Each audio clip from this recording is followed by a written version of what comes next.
Arrêtons de nous faire peur. Arrêtons de nous bloquer. On va lire le passage. Parce que ça me fait penser au plus grand commandement. Tu aimeras le Seigneur de toutes tes forces, de toute ton âme, de tout ton esprit. C'est tout notre être qui est engagé dans l'amour. C'est la même chose que cette soif-là. Le passage dit quoi? Somme 63, c'est bien ça, non? Mon âme fait quoi? Lisez rapidement.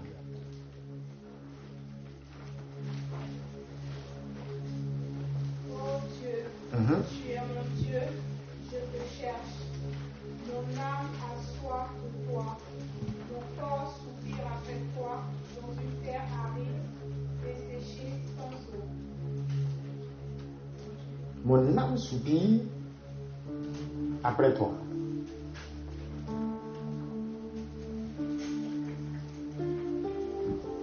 Regardez. Beaucoup ont soif de certaines choses. Aujourd'hui, vous voyez, des personnes sont capables de tuer, d'assassiner, de faire tomber quelqu'un par des complots. Ça peut aller même jusqu'à la mort. Bon, je ne sais pas trop en Europe ici comment les gens y procèdent. Mais en tout cas, les affaires de quelqu'un a une promotion et puis tu le descends. Je vous ai dit, la dernière fois, c'est arrivé même dans l'église. C'est-à-dire que chez nos frères pentecôtistes, il y a des pays où les gens ont même une stratégie qu'on appelle PhD. Vous n'avez pas dit ça, non? PhD, c'est quoi? C'est pas diplôme du bonheur, hein? Quand tu penses à diplôme, non? Chez eux, ça veut dire pull him down. Pull him down. C'est-à-dire, on va te faire tomber. Stratégie que quelqu'un met dans l'église pour faire tomber un homme de Dieu. Est-ce que vous imaginez le niveau de méchanceté?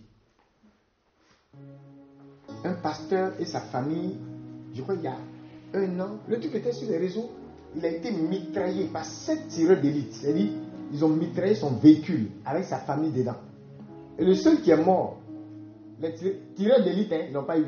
Le seul qui est mort, c'est le traître qui était son gars du corps. Elle dit que les gens sont même plus safe à l'église. Même à l'église. La jalousie, la méchanceté. Des gens ont une telle soif de pouvoir. Et mais pourquoi il y a beaucoup de monde comme ça? On va aller le descendre. Pulling down. Tu es en entreprise. Et il y a une chose auquel... c'est-à-dire, si tu es naïf, tu vas penser que... Il y a des gens ici, là, si je demande, est-ce que vous avez des ennemis? Levez la main. Qui a des ennemis? Qui pense qu'il a des ennemis? Personne. Vous n'avez pas d'ennemis. Hein? Vous ne savez pas moi répondre. Hein? Qui pense qu'il a des ennemis? Il n'y en a pas. Très bien. Les femmes mariées, levez les mains. Les femmes mariées. Femmes mariées. Les femmes mariées, levez les mains. Ah, il n'y a pas beaucoup, hein, c'est quoi? Levez bien les mains. Les femmes mariées. Ok. Oh, je les connais toutes, hein. Il n'y a pas de nouvelles dans les femmes mariées. Bon, vous qui avez levé les mains, est-ce que vous savez que, quelle que soit la façon dont, c'est un exemple, hein, quelle que soit la façon dont toi tu dis, tu es avec ton mari, vous êtes en paix. Même ton mari, tu dis, il ne vaut rien. Il est comme si, il ne te donne pas l'argent, il ne fait pas si, oh, et, ah, centré là-bas. Tu n'as aucune idée même de qui le guette. Il y a une jeune fille, il y a un prêtre qui racontait un cas où il y a une jeune fille qui était en train de donner conseil à sa camarade. La dame aussi, à chaque fois, mon mari a fait ça, mon mari a fait ci. Tout ce que son mari fait de pas bon, elle vient raconter. Elle dit, oh, c'est un fautif, il faut le laisser. Elle conseille sa camarade là. Hein? Un beau matin, elle laisse le monsieur. Elle voit que le monsieur est sa camarade là. Donc, elle dit, mais aïe. Comme on dit, c'est quel oui. Elle dit, mais quel est le problème? Toi, tu as dit que tu ne supportais pas ce qu'il faisait. Moi, je t'ai dit que je ne supporte pas. Est-ce que moi, je t'ai dit que je ne supporte pas? Il y a le palabre. Vous voyez un peu, non? C'est sa propre bouche. C'est vrai, il y a des hommes qui abusent. Mais c'est pour dire, tu t'es marié, même ton mariage, tu as fait cacher. Il y a des gens qui guettent ça. C'est-à-dire que si ça n'en tient qu'au diable, l'homme d'affaires que tu es, il n'a qu'à aller en prison. Il n'a qu'à perdre ses affaires. Le diable, il a des problèmes. Tu vois un peu, non? Et c'est pourquoi vous pouvez être choqué souvent de voir des gens qui ont une mauvaise soif. C'est pas tout le monde n'a pas soif de Dieu. Hein? Les gens ont perverti, le diable a perverti la soif des gens. Quelqu'un peut être là comme ça. Et puis, il veut arracher ton mari pour rien. Ton mari que tu dis n'est pas beau. Il y a quelqu'un qui le guette. Et qui est prêt à t'éjecter de ta place. Tu penses qu'on ne te voit pas? Demande à ta voisine, tu penses que personne ne te voit? Il y a des hommes aussi qui ont passé leur temps à taper sur les femmes. Tu es comme ça, tu vaux rien, oh, hey. Et puis il y a quelqu'un dehors. Il la courtise, il est sur elle, il est prêt à lui donner jet privé, le fameux jet privé. Toi-même dans ta tête, là, même vélo, tu dis, elle ne mérite pas. Vélo. Et ton cœur va tomber le jour où tu vas voir que quelqu'un pour la courtiser, il a dit, tiens, jet privé. Tu vas dire, mais attends, il est malade, qu'est-ce qu'il a vu? Vous avez déjà vu les sketchs où il y a un qui prend le bagage de sa femme, mais dehors. Vous avez déjà vu ça? Et puis il y a un gars qui passe. Et puis lui aussi, il prend les bagages, il va dans sa voiture. Il prend. Maintenant, le type se fâche. Il dit, tu vas où est le bagage de ma femme? Il dit, aïe, tu l'as chassé, non? Et puis maintenant, tu ne veux pas que... quelqu'un laisse quelqu'un prendre, c'est ça, non? Vous n'avez aucune idée. Il y a des moments, certains d'entre vous, l'ennemi là même dort à côté de vous. Il y a des choses là, c'est pas bon que Dieu même vous montre. Parce que d'autres risquent d'être déconnectés de leur famille. Parce qu'il y a des moments où tu te demandes, attends, c'est bien un membre de ma famille qui se comporte comme ça. Comme ce papa là, il avait expressément, spirituellement attaché ses enfants. Et lors d'une prière, ils ont dit au papa, il faut le libérer. Il dit non. Lui, il n'a jamais dépassé tel niveau. Donc ces gens, ils le doyen quoi, dans le village. Pourquoi ces enfants vont dépasser ce niveau? Avec tes propres enfants, ton propre sang. Est-ce que vous imaginez? Ou bien cette maman qui ne voulait pas laisser sa fille se marier. Et puis il y a un homme de Dieu qui a usé d'un subterfuge. Il dit, il y a une maman, il y a une dame ici. Le Seigneur dit, Dieu n'avait pas dit, hein. Dieu lui a parlé, mais il a voulu effrayer un peu la dame, quoi. Dans la façon de... pour qu'elle libère la fille. Que Dieu dit, dans 7 jours, tu empêches ta fille de te marier. Dans 7 jours, si tu ne la libères pas, tu meurs. Donc, à la fin de la prière, elle voit l'homme de Dieu pour dire, est-ce que ce que tu as donné comme parole là, c'est vrai? L'homme de Dieu dit, c'est sérieux, hein? Donc, vraiment, la personne va... Et puis, elle demande, donc, vraiment, la personne va mourir. Il dit, oui. Bon, si c'est en France, on dit, Dieu tue pas où? Hein? Il paraît que Dieu tue pas. Alors, après, Dieu tue de... Donc, il dit, oui, hein, la personne va mourir. En fait, il était en train de... Tu vois, il savait. Et la maman dit, bon, c'est moi, en fait. Mais que le problème, c'est quoi? Actuellement, c'est elle qui s'occupe de moi. Si elle va qu'elle se marie, son mari va l'accaparer. Qui va s'occuper de moi? Il y a des raisonnements d'une maman. Ça ne vous choque pas, hein? Ça ne vous choque pas? Bon, de toute façon, tu n'es pas bien choqué. Il y a des choses plus choquantes même. Ou bien? Même quand on dit sorcellerie, c'est un membre de la famille qui va. Ou bien? C'est un qui bazarde son enfant. Mais il y a des choses même plus choquantes parce que les gens, leur soif a été pervertie. On ne sait plus de quoi ils ont. Ils ont soif de tout sauf de Dieu. Donc la maman, l'homme de Dieu lui a dit à maman, il faut laisser ça. Moi-même, j'ai négocié ta fille. Hein? Il n'a pas prié. Hein? C'est une négociation. J'ai négocié ta fille. Il ne faut pas t'en faire. Si ce n'est que ça, elle va s'occuper de toi. C'est comme ça que la maman a libéré sa fille. C'est qu'il y a des choses là. Il suffit que quelqu'un prenne une décision et tu vas avancer. Parce que simplement quelqu'un avait pris la décision de te bloquer. La personne peut prendre juste une autre décision. Et avant même qu'on le prie, tu es déjà libéré. Tu vois un peu? C'est pour te dire à quel point la soif de pouvoir, d'influence, d'argent, de matériel et autres, ou je ne sais pas. Même les rivalités, les jalousies, vous voyez, pour que, là c'est comme l'exemple d'une maman qui est en concurrence avec sa fille. Ou comme le papa, il est en concurrence avec ses propres enfants. Aujourd'hui, il y a des femmes. Donc, les jeunes sœurs qui est ici, vous allez prospérer dangereusement. Hein?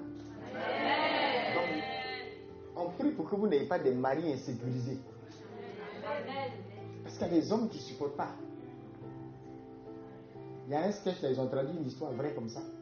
Où le monsieur, la femme dit non, je vais donner mon salaire. Le monsieur dit non.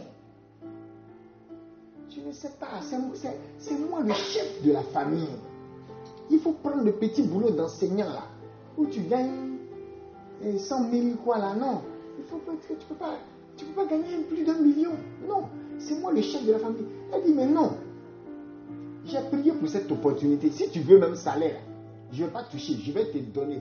Il dit non, tu n'as rien compris, c'est moi le chef, c'est moi qui dois pouvoir. Mais mon ami, tu n'as même pas 20 000 pour pouvoir. Elle dit elle va te donner. Il dit non. Et ça c'était dans fiançailles. Hein? Si c'est toi, tu vas faire quoi? Tu apprends. C'est ce qu'on appelle les red flags. C'est-à-dire on est dans fiançailles, même déjà il montre son insécurité. Drapeau rouge, carton rouge même déjà, en même temps. Il montre que dedans là-bas, ça va être chaud. Il ne faut pas que quelqu'un va bluffer. Il y a des hommes qui sont en concurrence avec les femmes. Pourtant tu pries, hein? Quand la bénédiction arrive, maintenant tu es effrayé. Vous voyez un peu? Et c'est ce qui fait aussi que ceux qui ont soif du Seigneur, ils ont un cœur large. Parce que c'est l'âme qui a soif. Vous voyez? Dans cette âme, on a dit il y a quoi? Il y a les émotions, il y a les désirs et la volonté. Ton âme, quand ton âme a soif du Seigneur, tu as un cœur large. Et c'est ce cœur large-là qui fait des enfants bénis. Parce que tu es au quartier. Une fois on priait pour une jeune fille. Et elle, l'esprit qui l'animait, c'était comme ça. C'est-à-dire, elle peut rire avec sa camarade parce que sa camarade vient d'avoir le bac. Mais dès qu'elle finit de rire avec la camarade, quand sa camarade se tourne, elle est triste, elle est fâchée, elle est en colère. Et puis, dans son cœur, là, si son pied pouvait cogner caillou, vaurien comme ça. Mais tu n'as pas eu le bac, ta camarade l'a eu. C'est toi qui la traites de vaurien. Et quand elle va dire que si son pied même pouvait cogner caillou, le pied de la fille va aller cogner caillou. Elle dit, la haine qu'elle a se matérialisait. Est-ce que vous suivez? Tu as soif de quoi? Il y a trop de perversion. C'est comme si les choses dont on a soif sont les choses polluées. Il faut avoir un cœur large. Certaines personnes n'ont pas besoin qu'on prophétise sur eux. Regardez comme dans les cas que je donne là. C'est ce genre de témoignage là. L'homme de Dieu n'a même pas eu besoin de prier. Il a juste raisonné la maman. Vous voyez la puissance de la mentalité et c'est ce qui tue souvent beaucoup de personnes. Surtout dans certains pays où la mentalité est autre chose. Il a fallu la raisonner. Quand sa mentalité, donc, je peux permettre à ma fille d'avancer. Et je vais quand même être béni. Je vais quand même avoir des personnes pour s'occuper de moi. Elle n'avait pas raisonné comme ça. Mais c'est l'ennemi aussi qui rend la pensée des gens captifs. Vous suivez? Trop de perversion dans nos façons de penser. Il faut avoir un cœur là. Il y a des gens, tu vas faire plein de retraites, plein de prières et autres. Et ça, je veux vraiment attirer l'attention. Et on ne va pas arrêter d'attirer l'attention parce qu'on est fatigué. On est tous, Dieu même est fatigué, les anges. Tout le monde est fatigué. Des comportements bizarres. Des chrétiens qui croient, qui disent qu'ils sont croyants mais ne croient pas. C'est comme ceux qui disent, je suis croyant mais non pratiquant. Ils disent rien en fait. Parce que croire même, c'est agir sur la parole en laquelle tu crois. On appelle ça l'action correspondante. Tu ne peux pas dire, Tu crois en une parole. Et puis, tu te comportes de façon inverse à la mentalité que cette parole communique. On renverse tout. Et je veux vraiment attirer l'attention. Il y a beaucoup de situations dans nos familles, dans nos entreprises, dans nos vies de tous les jours, qui ne sont même pas la résultante. C'est-à-dire, on n'a même pas besoin de faire jeûne et prier pour ça. Et sinon, l'Afrique serait le continent le plus développé. De toute façon, les gens jeûnent. De toute façon, les gens prient. De toute façon, hey, ça fait peur. Les exercices de piété que les gens sont capables de faire. Non. Comment? Tu vas passer dans un petit quartier précaire. Les gens sont en train de prier de 6h à 21h, sans arrêt. Des gens sont capables de prier 10 heures d'affilée. Je ne sais pas si vous imaginez. Et ça chasse les démons. Et les démons la sortent. Hein? Quand on crie sur eux comme ça, là, eux-mêmes ils fuient. Ça veut dire que le petit quartier précaire là, même, tu vois qu'il y a un feu là. Mais imagine, avec tous ces démons qui s'échappent, on ne sait pas s'ils s'échappent. Et habituellement, dans les Écritures, c'est dans le désert ils vont. Mais finalement, même, on a l'impression qu'on les a chassés dans un quartier. Mais le même quartier, il y a un coin qui est le désert là. Oui, ils viennent se positionner et puis ils font mal encore. Mais ce n'est pas possible. Et vous allez fouiller. Ça n'a rien à voir avec lui, l'homme de Dieu est puissant. Ça n'a rien à voir avec lui. Je suis allé voir un prêtre charismatique. Laissez tout ça. Le prêtre, c'est le prêtre. La messe, c'est la messe. Amen fort. Quelqu'un peut aller à Lourdes, à Fatima, se rouler dans la poussière de Fatima, se jeter dans l'eau de Lourdes, donner coup de tête à la statue de la Vierge, se badigeonner avec toutes les huiles, et puis il va venir. Il va être un échec. Parce qu'en réalité, toute la grâce de ces lieux-là n'est pas le problème. La grâce est active. Mais la personne même a fermé son cœur. Quelle est ta soif? Ton âme a soif de quoi ou de qui? Là est le problème. La méchanceté dont on parle là. Quand on explique les témoignages, tout le monde dit Quand on dit oui. Et quand je parlais par exemple de l'homme de Dieu sur qui les tireurs d'élite ont tiré là. Vous pensez que qui a envoyé ces tireurs d'élite là? C'est un autre pasteur. Ah, c'est fréquent. C'est pourquoi la stratégie en question a un nom. C'est fréquent. C'est-à-dire que des prétendus serviteurs de Dieu qui font des complots pour descendre d'autres serviteurs de Dieu. C'est pas amusement. Hein? Moi, je connais un pasteur qui nous a expliqué son témoignage personnel. Un groupe de gens dit non, il veut dire quoi? Qu'il est saint et quoi? Donc, ils ont envoyé une fille. Si tu fais pas là, on va crier, on va dire que tu as violé. Il était prêt pour eux aussi. Délivrance en même temps. Et ça arrivé combien de fois? Tu comprends ça? Il y a un qui est très célèbre. Des journalistes étaient prêts avec leur caméra et autres. Il y a une qui s'est cachée dans le placard de sa chambre. Et puis elle allait sortir, sauter sur lui. Et puis ils vont commencer à filmer tout ça. Quand il est entré dans sa chambre, il entend au secours, au feu, au feu. Elle seule, elle a brûlé dans le placard. Oui. Il y a des niveaux de consécration, tu ne joues pas avec. Mais le problème, c'est que beaucoup n'ont pas forcément ce niveau. Donc, ça fait que beaucoup tombent dans certains pièges. Et c'est commandité parfois par d'autres personnes. Méfiez-vous. Désolidarisez-vous de tout ce qui a tendance à vouloir, voyez, quand les gens ont fait une campagne de dénigrement du pape, des évêques, des pasteurs, des bergers, méfiez-vous. Allez dans la présence de Dieu. Et puis, si vous voulez questionner quelqu'un, vous êtes enfant de Dieu. Dieu peut vous parler, bien. Mais faites très attention à tout ce qui est campagne de dénigrement de serviteurs de Dieu. Faites attention à ça. Parce que les gens sont devenus champions dedans. Et il y a des personnes qui orchestrent des complots. Les gens ont soif d'autres choses. Pas de Dieu. le motif des cœurs est perverti. Parce que la soif est tout autre.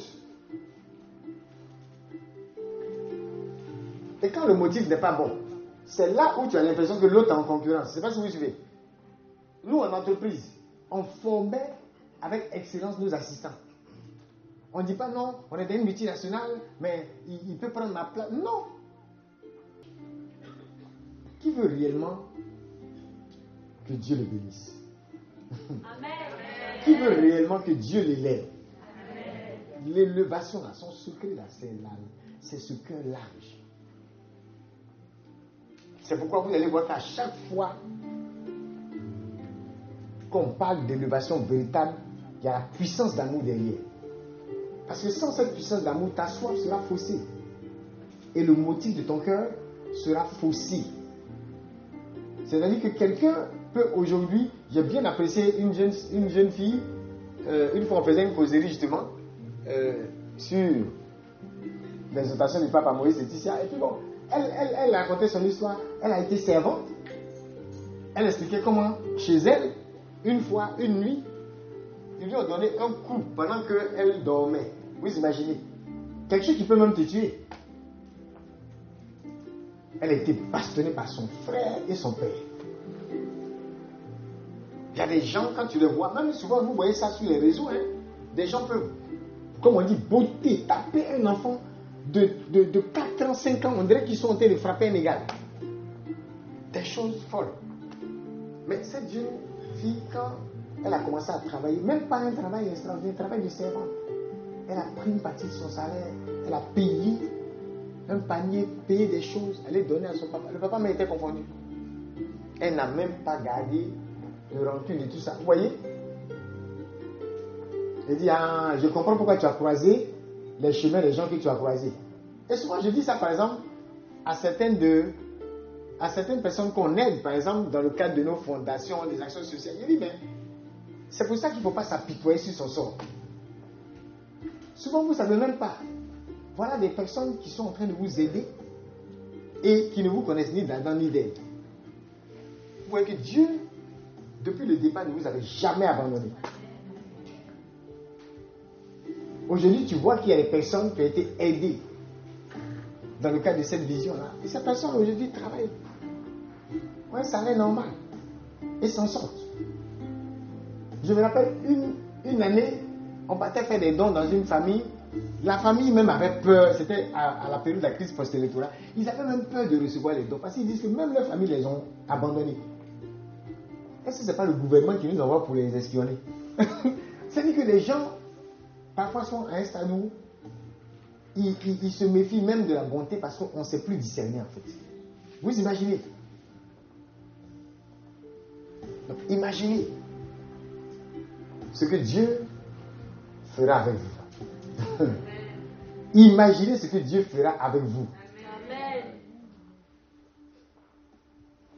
Il tient vos vies dans ses mains. Amen. Il tient vos vies dans ses mains. Amen. On est dans le mois des saints. On parle de la communion des saints. Et si tu veux voir des exemples de personnes qui ont soif du Seigneur, dont l'âme a soif du Seigneur, il faut les regarder. Parce que je dis toujours, et je le répète, la plupart des prières des saints, c'est comme des lettres d'amour. Bravo. Si on n'aime pas le Seigneur, regardez la petite dont j'ai parlé. C'est-à-dire d'autres personnes à sa place auraient dit, je vais travailler et puis je vais leur montrer à ces imbéciles et ces idiots que je n'ai pas besoin d'eux pour manger. Voilà mon salaire. Toi, la malade qui m'a maltraité. Aujourd'hui, je suis dans mon X5 ou bien mon, je ne sais pas c'est quoi les véhicules dernière génération. Quoi, regarde. Toi et ton pauvre mari. Vous êtes là, vous m'avez maltraité. Voilà, Dieu m'a béni. Souvent même dans les chansons, là, quand d'autres chantent, je vais être à la tête, jamais à la queue. Le motif derrière n'est pas bon souvent. Parfois, d'autres veulent être à la tête pour regarder les derniers et puis dire Belelou. Qui connaît Belelou? Quand on dit Belelou, vous comprenez, non? J'ai dit leur langue pour se moquer. Vous dites voilà, Dieu m'a mis à la tête. Ou bien il y a des chansons même déjà perverties. Des chansons chrétiennes, on chante à l'église, hein, mais la chanson même est pervertie. Parce que encore dire que tu vas être à la tête, c'est bon, c'est une bonne proclamation. Mais genre, on parlera de moi. C'est pas ça? On va voir qu'il est réussi. Mes ennemis vont voir que j'ai réussi, que j'ai avancé. Tu parles de quel ennemi même? Donc toi tu veux réussir pour démontrer quelque chose à ton voisin, quoi. Parce que le véritable ennemi, c'est pas lui. Beaucoup des gens que vous voyez, tout à l'heure j'ai demandé si on a des ennemis. On a tous des ennemis. Mais beaucoup de ceux qui se font parfois tes ennemis, c'est des gens qui sont manipulés par le véritable ennemi. N'est-ce pas? Augustin a l'habitude de dire les ennemis là, contre lesquels il faut prier. C'est-à-dire, vous voyez que la Bible nous amène à faire quoi? À prier pour... Donc la Bible même reconnaît qu'on en a. Et Augustin dit justement, on ne prie pas contre les ennemis. Que les seuls ennemis contre lesquels on prie, c'est le diable et ses anges. Je répète ça à ton voisin.